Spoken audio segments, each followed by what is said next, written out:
sir, for inviting me along this evening. When he asked me, I said, look, my qualifications in terms of Arab are pretty thin. I know a bit about Christmas. And one of the things I know about Christmas is that yesterday was the Orthodox Christmas. So, as well as Happy New Year, Happy Christmas to you all. I did have the privilege, actually, of spending a year while training to be a priest at theological college, sharing a kitchen with an Anglican from Nazareth, also who really delighted in describing himself as a Palestinian and an Israeli citizen, as a Christian and an Arab. And he taught me many things. He taught me to make falafel. He taught me to make Arabic salad and Arabic coffee. But he taught me many things as well, and I've learned other things since, about Arab Christianity. And there's 3 things I'd like to share about Arab Christianity before saying a bit more about this evening. Because I think what we're doing tonight is very important in terms of highlighting these 3 different aspects of Arab Christianity.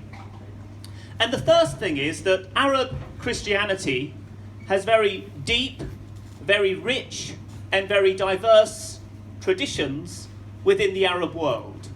Some of the music we're going to be hearing this evening comes from the 3rd century. Christianity obviously grew out of the Arab world. The life world of Jesus was much closer to Arabic culture than it is to Western culture today, which is something we don't always remember. Christianity grew within the Arab world, interacting with a whole range of different cultures, and it therefore nurtured a variety of different forms. And Christianity, Arab Christianity, is very diverse. We have Catholic forms, we have Orthodox forms. I think here in the room tonight we have representation of people who come from Catholic traditions, Maronite traditions, Melkite traditions, from Orthodox traditions, Armenian traditions, from Protestant traditions, from Anglican traditions. And that is all representative of Arab Christianity.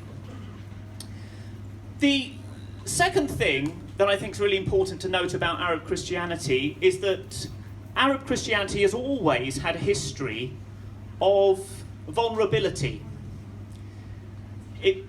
Christianity began within the imperial oppressive culture of the Roman Empire. Arab Christianity then related to a whole range of different political systems and political empires. There are quite complex relationships between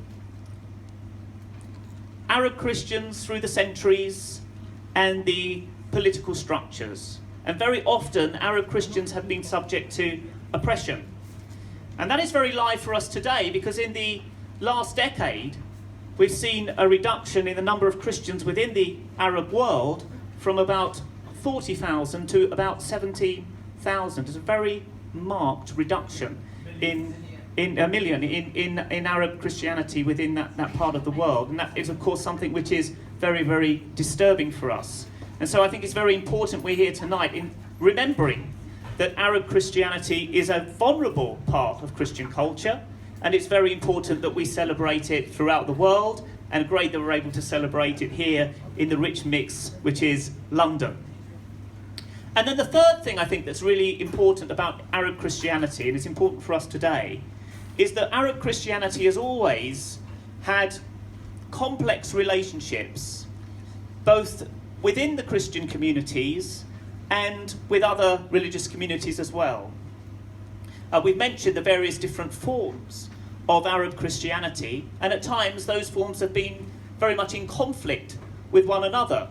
But it's really encouraging today that despite actually, centuries of disagreement between different branches of the Christian family, sometimes on doctrinal matters, that now there is largely doctrinal agreement, and there is a lot of cooperation between the churches of the Arab Christian world and the rest of global Christianity. But of course, Arab Christianity has also had a very complex relationship with, in particular, Islam.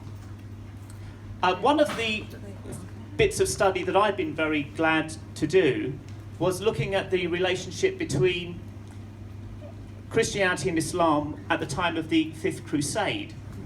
I was born in East London. I was born in Plaistow, in a road where a Franciscan community was founded at the end of the 19th century. And the Franciscan tradition is very important to me. And so studying the life of St. Francis of Assisi, I came to learn that in 1219, St. Francis of Assisi made a very significant journey to Egypt, to Damietta, where he met with the Sultan of Egypt. Arab Christianity also had a relationship with the Coptic, the Egyptian world, and that historical encounter was very important. It was kind of a mission of peace that St. Francis conducted. And rather than what we might have expected was the martyrdom of St. Francis, he might have expected to be martyred himself, there was a peaceful encounter which led to St. Francis coming away, having been received warmly by the Sultan of Egypt. And indeed, that is a kind of model today, and is spoken about in theological terms as a very positive model for Christian-Muslim relations. One of the significant figures in Christian-Muslim relations was Louis Massignon, who became actually a Maronite priest at the end of his life. And that kind of witness to the importance of Christians engaging with Muslims in the Arab context and Arab Christians having a relationships with Arab Muslims is part, I think, of what we really need to hold to today as important as a sign of hope for peace. There are many very good relationships between Christians and Muslims in not least the Arab world today. And in the context of many of the problems that Arab Christians face in our world, I think that the example of Arab Christianity and its ability to engage peacefully with the Arab Muslim world is something that we should actually draw upon very strongly. There's some very, very important historical examples of that, which I think we can use as signs of hope for us today. So I think what we're doing this evening is really important. Not only are we going to have an insight into the rich mix of Arab Christian culture, but I think in some ways what we're doing today is very important politically as a sign, as a witness of unity and a witness of peace in a world in which those things are not always evident, and an opportunity to celebrate something which is very important within Arab culture. And we've got a marvellous lineup this evening. I think others, as Sarah's going to say more about who's going to be performing tonight. I'm certainly myself really looking forward to the performances, looking forward to experiencing something of this rich, deep culture. And once again, I'd just like to thank you for the opportunity for being here this evening, and I hope we all have a wonderful time. Thank you.